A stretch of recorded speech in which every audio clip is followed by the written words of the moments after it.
We did it!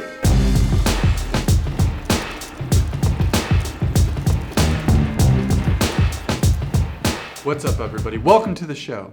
What show? I don't know. But we're going to be talking about DIY hacks for your filmmaking career. We're going to do 7 of them. They're all going to be cheap. Nothing's going to cost more than $100.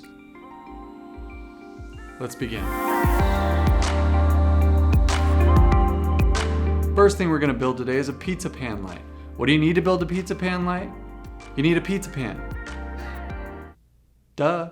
Ideally, you want a pizza pan with holes on the bottom, and then we're gonna use Christmas lights or an LED rope light, any kind of light that you can spiral around in the center, and then you're gonna just put it on top of the pan, and then you're gonna get zip ties and then feed them through the holes on the bottom, and then tighten the LED rope or the light, whatever kind of light it is, to the pan.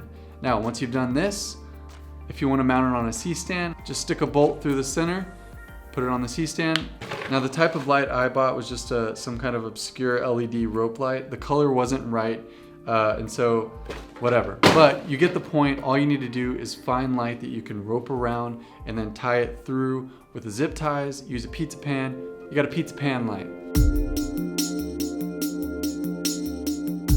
Next, we're gonna make a candle light. How you do this is pretty simple. You just buy a candle that's big enough to fit the light bulb that you bought to fit into the back of it. So you're gonna carve out a space in the back away from the camera, and then you're gonna stick the bulb in there.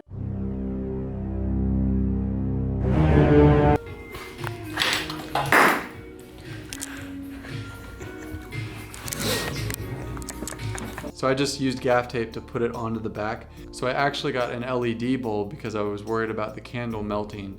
Ideally, you're gonna wanna use a warm light because the temperature coming from the candle is gonna be warm, so you need a warm light. So as you can see, it gives you a light that's not too distracting and looks believable to be the light source from the flame on top of the candle.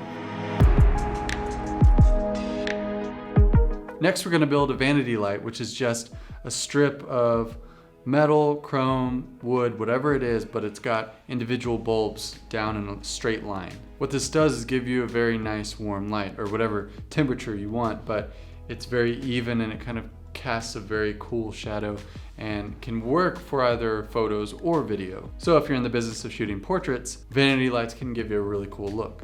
What you need for this build is the light itself. You need to buy the individual bulbs, which allows you to be able to pick what kind of temperature you want or how bright you want it to be. And then you're also gonna get an extension cord because you're gonna wanna run it from, if it's sitting on a C-stand or wherever it's gonna be, you're gonna need it to be able to plug into the wall far away or a generator, whatever you're doing. Now to start, you wanna take your extension cord and you wanna remove the female end, and then you're gonna strip about 1 inch of the cord to expose the hot, neutral, and the ground wires, which will be green, black, and white. So then you're gonna wanna remove the back plate off the light, and you'll see there's gonna be a hot, neutral, and a ground wire as well. The ground with this one didn't have a green covering on it, which is fine, but just so you know, that's what it is. So it's just about running the wire through the back, connecting the hot, the neutral, and the ground with some wire connectors, and then closing the plate back up. And then if you wanna put it on a C-stand, you can either drill into the plate and make sure you're not hitting anything electrical when you do that, or you can just tape the plate onto the back and then set it up on a C-stand, and then you're good to go. And now you've got a vanity light. Now that we have 3 new lights, let's take this a step further and build a dimmer so we can control exactly how bright each of them will be. Now you can actually buy the dimmer itself and it's not very expensive, but what you need is to get a box to put it in that's gonna safely allow all the wires inside to not move around and be exposed. So the process for building it is pretty simple. Just like before, you're gonna connect the neutral to neutral, hot to hot, and the ground to ground. So you're going to get another extension cord, and then you're gonna cut the cord. I would cut it somewhere between 6 feet away from the male end of the cord. You're going to strip 1 inch off of each side of the cord, and then you're gonna run it through the box that you have the dimmer on top of.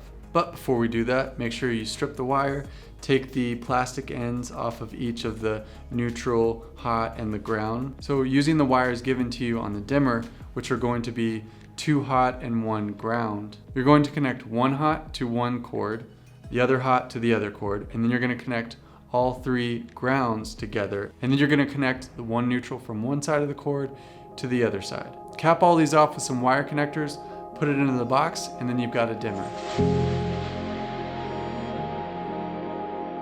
For this next one, we're not going to be building something, but rather substituting one thing for another. Now, you've probably heard of a quacker clamp, or a duckbill clamp, or a platypus clamp, and they're usually about 60 to 80 bucks. And what they are is just a vice grip with 2 plates on it that pushes down. It's for flagging or reflecting light, but what you can do instead is just use one of these quick grips. You can stick it right into the C-stand. It's a lot cheaper, and as you can see, there you go, quacker clamp. But one thing to note is it's a really small little area, and so what it does is it'll punch a hole. So you need to find something to widen the surface area of the pressure you're putting on your cardboard or your reflector or whatever it is you're holding. So for this next one, we're going to be using an Israeli arm and a clamp. So we'll call this Israeli arm clamp. So what I did was just screw it on top of the camera and then attach the clamp on the other end, and it's right by the lens, and then you can use whatever you want attached to the clamp. So I put a flashlight there to kind of give us a lens flare on the shot that we were testing on. But the beauty of this little hack is that you can put anything on the clamp, anything. Get creative, use your imagination.